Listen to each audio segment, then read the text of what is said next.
4 days without a word, a trace.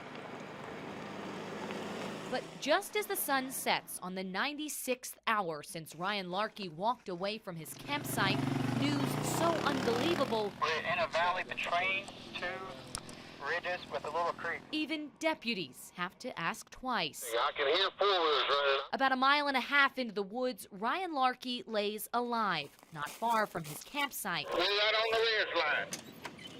An ambulance waits on the perimeter as EMTs load up and head in. We come down to the creek. In constant contact with the crew waiting by LARKE's side. Hey, Tony, we're getting closer to you. Can you tell? It's only as a convoy of headlights make their way back through the woods that the good news materializes for crews waiting.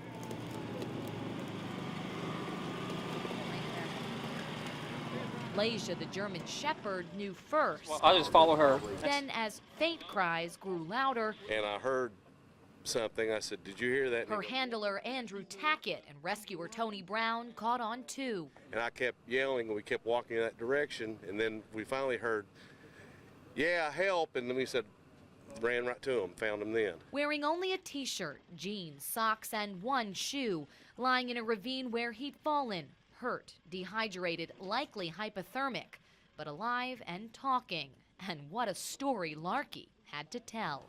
He said he drank cave water from an overhang, drinking that, and he'd been drinking, he was right beside a creek and been drinking water out of a creek. LARKE told rescuers he crawled under a ledge during Monday's pouring rain, an unbreakable will to see the next day. He said he heard us, he thought he was hallucinating. I said, "I'm sure you probably have been hallucinating for the past few days in the conditions you've been in." But now that he's in good hands, the second most important task is well underway. Rob and Diane, this is Detective Charlie Loomis. A message for Ryan's parents. I tell you, I talked to him. He is coherent. Seems to be in really good shape for what he's been through.